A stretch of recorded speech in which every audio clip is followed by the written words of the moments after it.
Será que existe um sudário do Padre Pio, exatamente como o Santo Sudário de Nosso Senhor Jesus Cristo? É isso que nós veremos nesse vídeo. Olá, amigos e amigas da Associação Regina Fidei. Meu nome é Odair Gutierrez e este é o programa Padre Pio.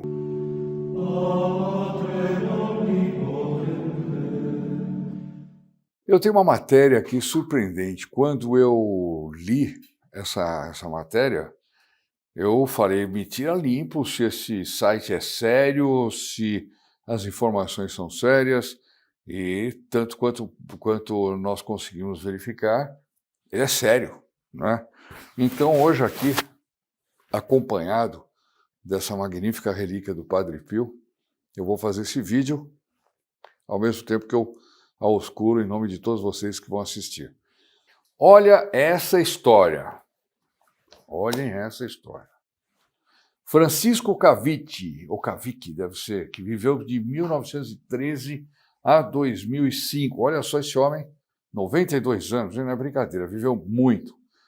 Um bem-sucedido industrial de Conegliano, província de Treviso, Itália, filho espiritual do Padre Pio, fez muitas visitas a San Giovanni Rotondo em sua vida, mas duas delas o marcaram definitivamente. A primeira foi em fevereiro de 1968. Quer dizer, ele tinha feito várias, mas ele vai falar de duas visitas a San Giovanni, ele não está falando de visita ao Padre Pio, a San Giovanni que o marcaram bastante. A primeira, fevereiro de 68, o Padre Pio estava vivo ainda, que ele faleceu em setembro de 68. E a segunda visita que mais marcou a vida dele, ele fez no dia 23 de setembro de 1969, aniversário da morte do Padre Pio, quer dizer, quando o Padre Pio estava sendo comemorado o primeiro ano de céu do Padre Pio, né? Que maravilha. Consta que ele teria obtido um sudário dele, do Padre Pio, no lenço. Mas seria possível uma coisa dessas? Tentemos explicar com o próprio depoimento do próprio Francisco. Francisco telefonou entre setembro e dezembro de 1998, portanto 30 anos depois da morte do Padre Pio, telefonou a um jornalista católico, Renzo Allegri, pedindo que fosse visitá-lo. Ele disse para o jornalista o seguinte: o senhor é um jornalista e escreve frequentemente sobre o Padre Pio. Eu leio seus artigos. Tenho algo muito importante a lhe contar. E lá se foi Renzo Allegri, depois de um longo papo, está aqui, né? De observar minuciosamente as imagens, relíquias, registrou os fatos para publicar em um artigo de jornal. Peraí. Qual a origem dessa imagem? O jornalista perguntou para ele. E ele então começa a contar. A história começou em fins de fevereiro de 1968. Visitei o Padre Pio, a quem conhecia e frequentava há muito tempo, para pedir-lhe alguns conselhos. Viajei com meu próprio carro, junto com a minha esposa e meus amigos.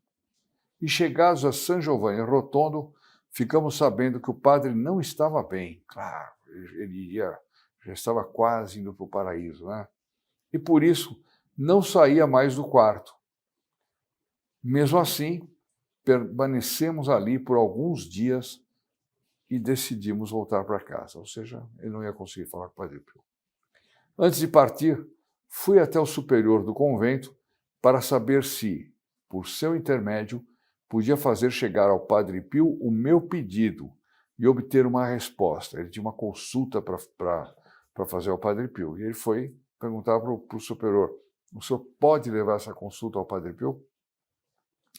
E o superior disse: por que você não fala diretamente com ele? Opa! Encontro-me aqui há mais dias, ele respondeu para o superior. Eu não o vejo, respondeu.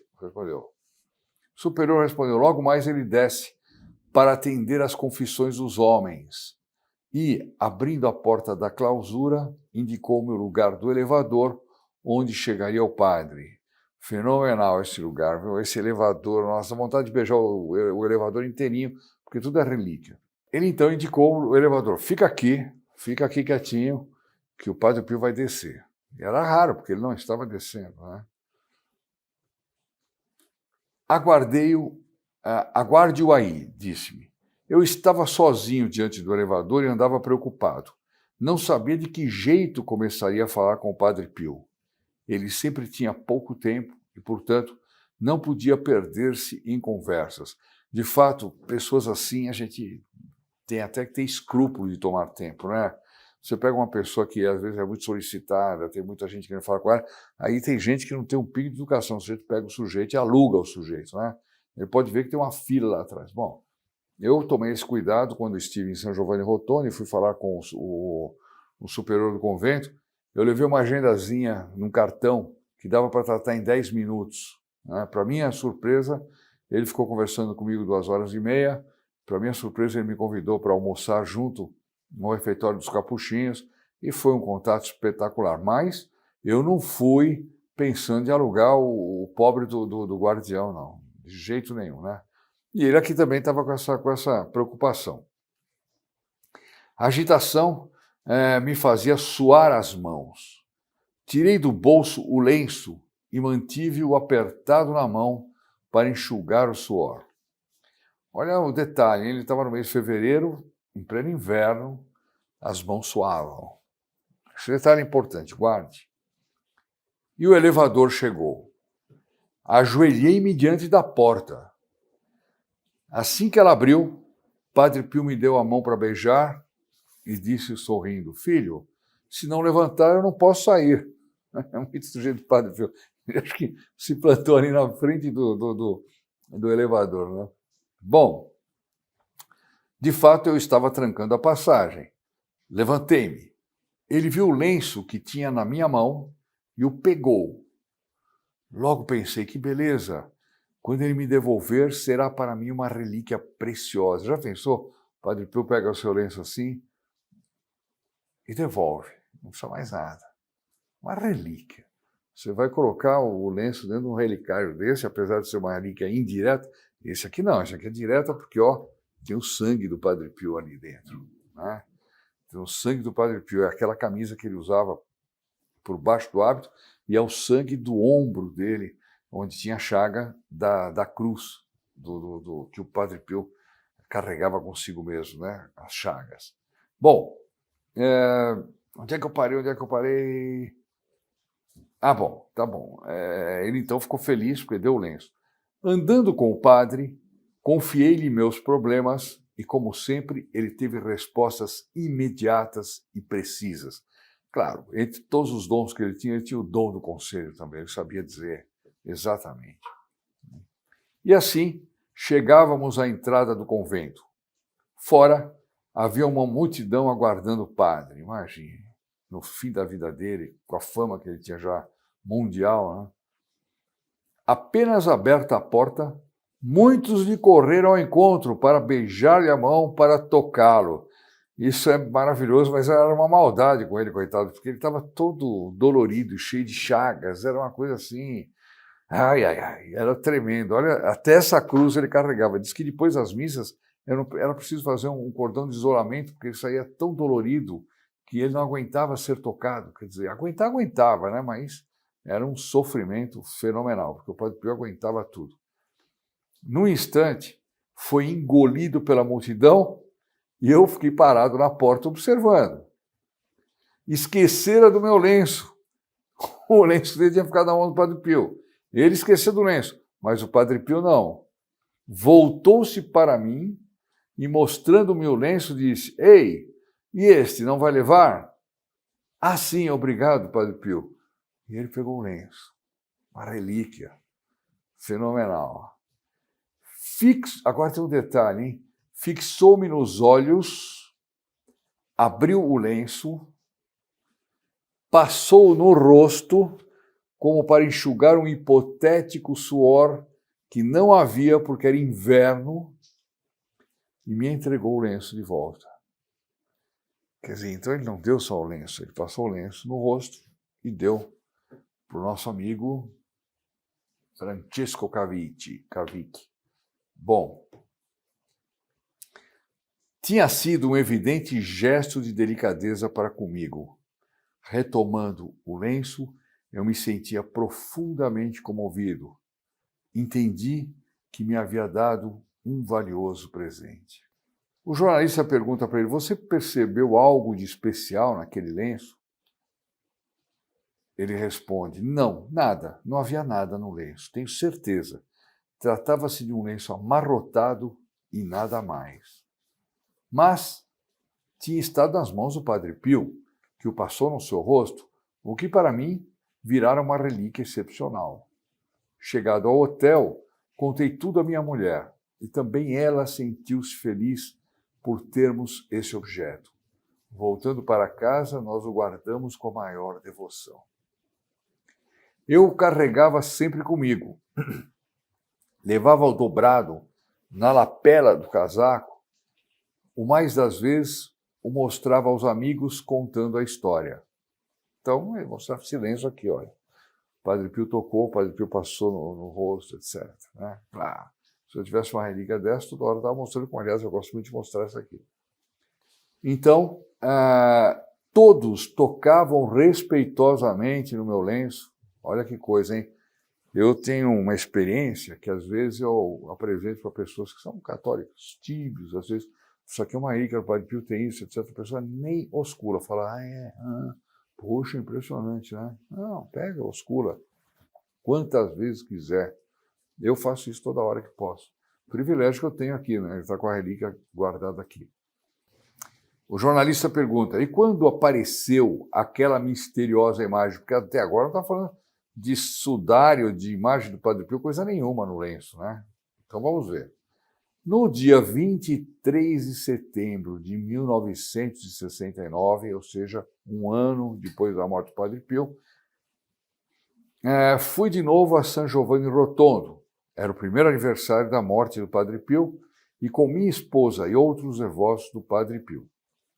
Viajamos de noite num ônibus, chegando ao destino às 5 horas da manhã e sentia um grande cansaço, muito maior que o de costume. Fiquei um pouco na cripta da igreja, rezando junto ao túmulo do Padre Pio. Até então, eles não tinham aberto o túmulo do Padre Pio, que foi aberto 40 anos depois da morte dele, e aí se constatou que o corpo dele estava incorrupto, né? Aí, até aqui, o corpo dele estava na cripta, as pessoas iam lá, tinham devoção, etc., mas não estava ainda exposto.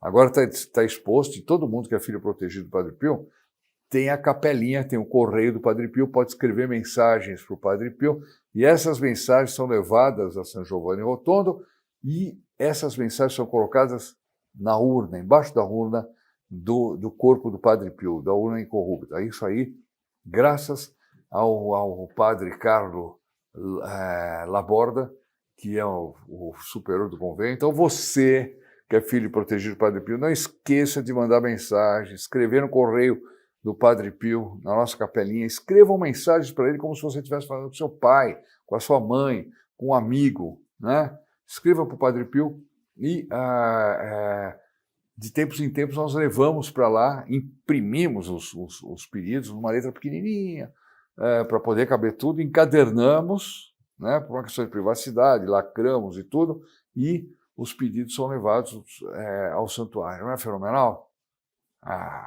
Se isso não for fenomenal, né, melhor que isso, só encontrando o Padre Pio e falando com ele. Aí, talvez alguns sejam privilegiados com isso. Mas escrever para ele todo mundo pode, certo? Então ele ficou junto ao túmulo do Padre Pio rezando, mas logo, não conseguindo vencer o sono, ele subiu até a igreja e sentou-se num banco à parte para descansar. Ele continua contando. Adormeci logo e sonhei com o Padre Pio. Uau! Que inveja, que inveja. Ai, ai, ai. Já pensou sonhar com o Padre Pio? Mas sonhar mesmo, sabe? Aquele sonho marcante. Eu o vi sair do altar-mor e vir na minha direção. Foi um sonho consistente. Estava sorridente. Chegando na minha frente, com as mãos, ele abriu o hábito, mostrando-me a chaga que ele tinha do lado esquerdo. Perdão, estou falando do lado certo, do lado esquerdo, claro. Né? Que era a quinta chaga dele, né? E disse, toque-a. Disse para o Francesco. Eu não queria, disse o Cavicchioli, pois temia produzir-lhe alguma dor, mas ele insistiu, toque-a. Pus então os dedos na chaga. Ao retirá-los, notei que estavam sujos de uma espécie de massa branca, grudenta. Instintivamente procurei limpá-los, mas não sabia onde. De repente, apareceu um pedaço de tecido branco, uma espécie de lenço, e nele eu limpei os dedos. Isso tudo um sonho. Né? Aquela massa branca, porém, deixava no lenço sinais pretos.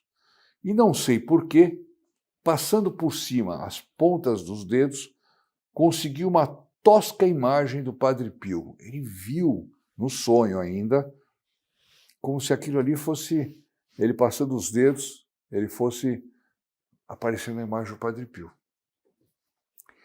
Procurei ver o frade, mas ele já havia desaparecido, no sonho. Naquele momento, alguém me acordou. Era minha mulher. Está muito cansado? Perguntou-me. Sim, mas deu para descansar um pouco, respondi. E acrescentei, vou dar uma saída para refrescar o rosto. Aliás, quando a gente está no tempo lá de frio, lá em São Giovanni Rotondo, a gente dá uma saidinha naquela igreja, bate um vento assim, do Gargano, né? Geladinho, vento agradável, uma coisa deliciosa. No fundo da igreja havia uma fonte e depois foi trocada de lugar. Agora não tem mais. Muita gente ia apanhar água para tomar e também por ser considerada como água do Padre Pio. Aproximei-me, molhei as mãos e o rosto e tirei do bolso um lenço para enxugar-me. Mas ao invés do lenço normal, por engano, tirei aquele que o Padre Pio me havia dado, ou seja, aquele primeiro.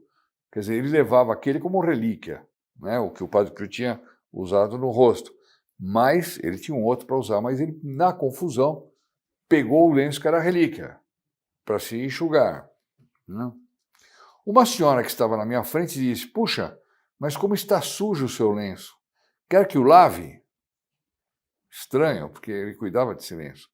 Olhei o lenço e vi que realmente estava até manchado, até preto.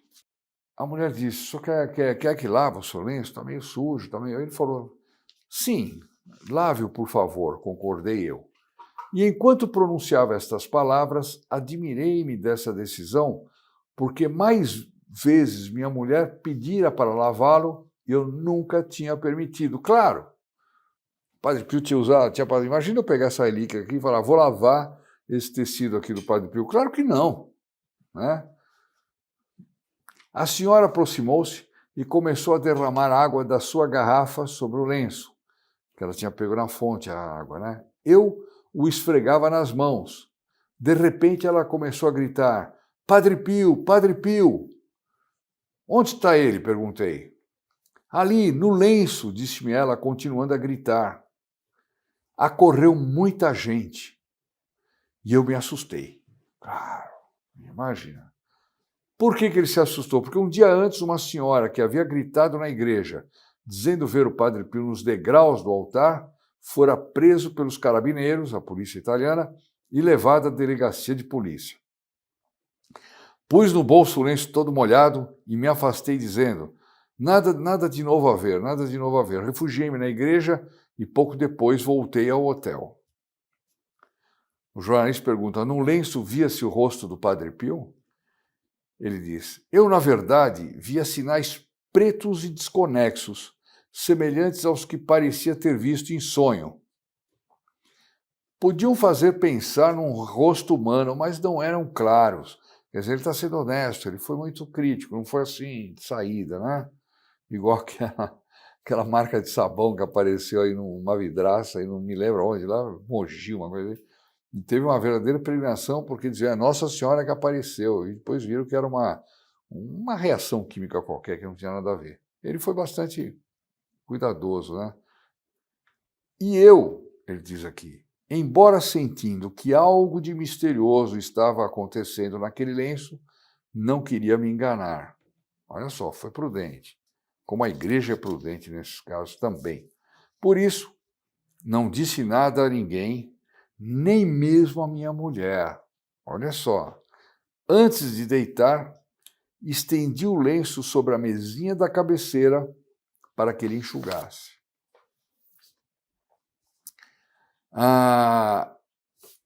De manhã, durante a missa, rezei ao Padre Pio que me fizesse entender o significado dos sinais aparecidos no lenço, aqueles sinais ainda borrados.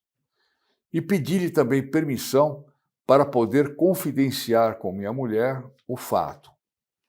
Percebi logo um forte perfume e interpretei-o como permissão para falar com ela. Olha só, hein? Ele pediu ao Padre Pio licença para contar o que tinha ocorrido. Enquanto retornávamos ao hotel, contei a ela o que acontecera. Subindo ao quarto, apanhei o lenço e o pus diante dos olhos. Consegue distinguir alguma coisa? Perguntei para ela.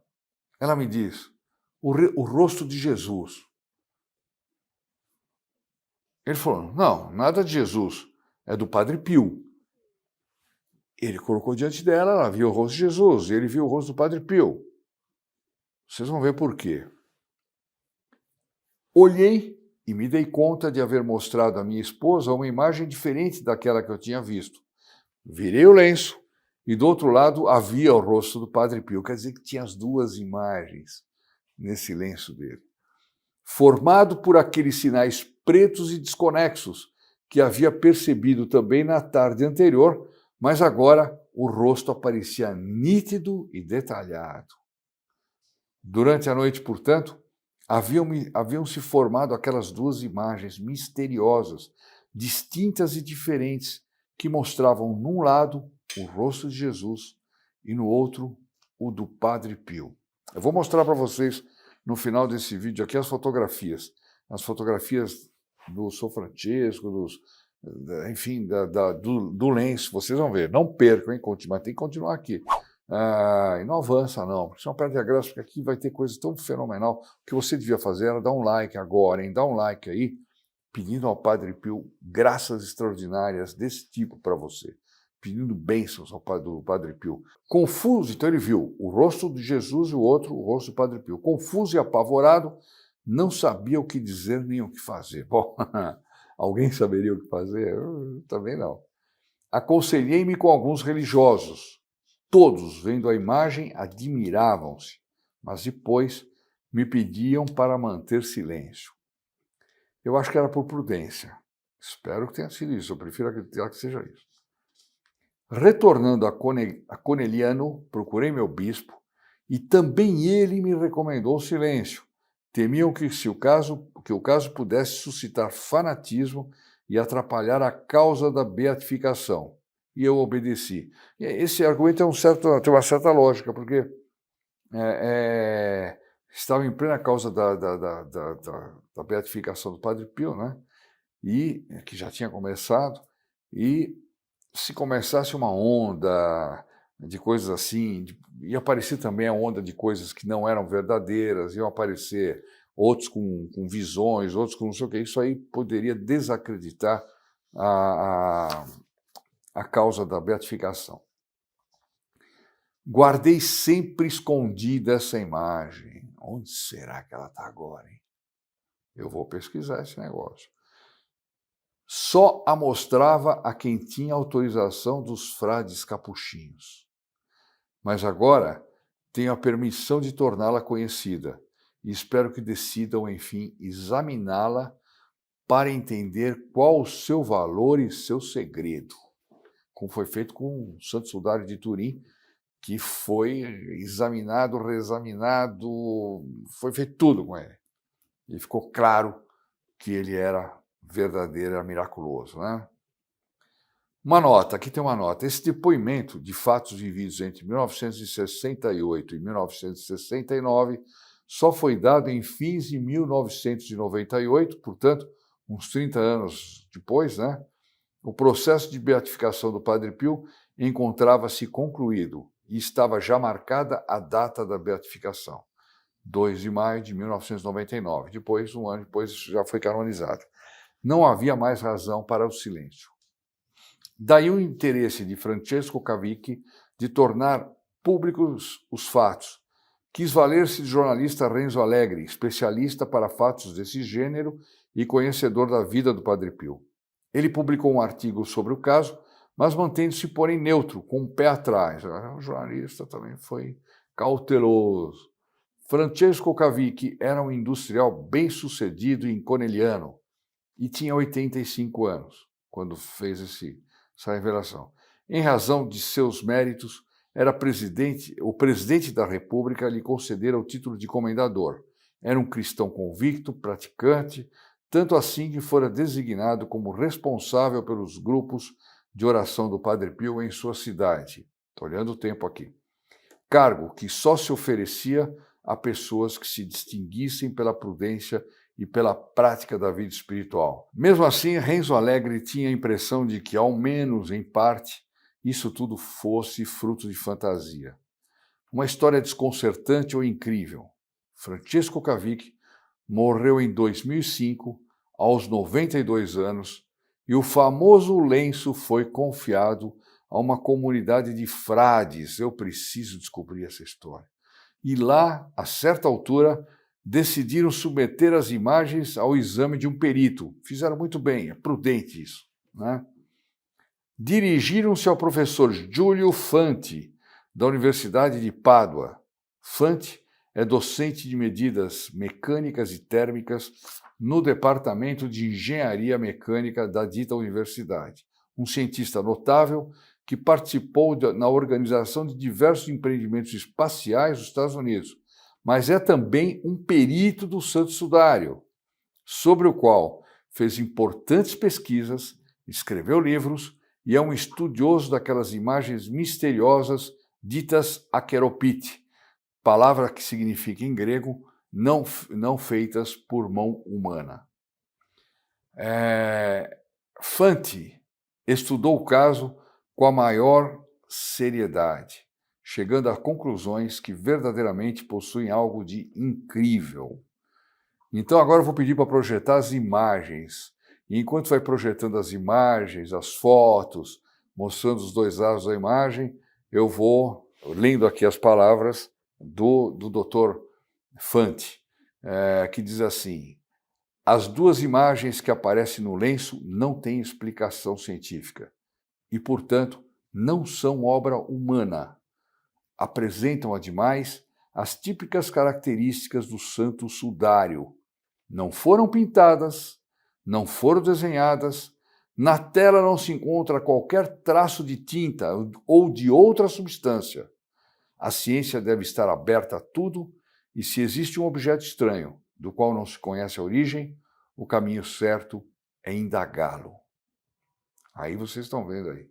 Fanti usou dos meios científicos mais modernos e sofisticados para explicar o caso, como análises fotográficas no visível, no ultravioleta, no infravermelho, análises químicas, análises no microscópio eletrônico, etc. A conclusão é irrefutável. Palavras dele, do Dr. Fanti. A conclusão é irrefutável. É impossível que essas imagens sejam de obra humana, concluiu ele. E aqui no nosso canal aparecem essas coisas maravilhosas que são pouco divulgadas, como, aliás, é pouco divulgada a vida do Santo Padre Pio. Nós temos que divulgar. Isso aqui é uma maravilha. Um homem que, de tal forma, estava unido à paixão de nosso Senhor Jesus Cristo, que até o sudário dele aconteceu, quer dizer, surgiu um sudário dele que comprova ainda mais, como a coroa de espinhos que apareceu naquela fotografia que nós vimos num vídeo recente, etc. É uma coisa impressionante. É realmente uma coisa impressionante. Bom, meus amigos, passei um pouco da hora aí. Meus amigos, ficamos então com a nossa Ave Maria, um por todos, todos por um, e com a bênção do Padre Pio, depois dessa história maravilhosa. Até a próxima.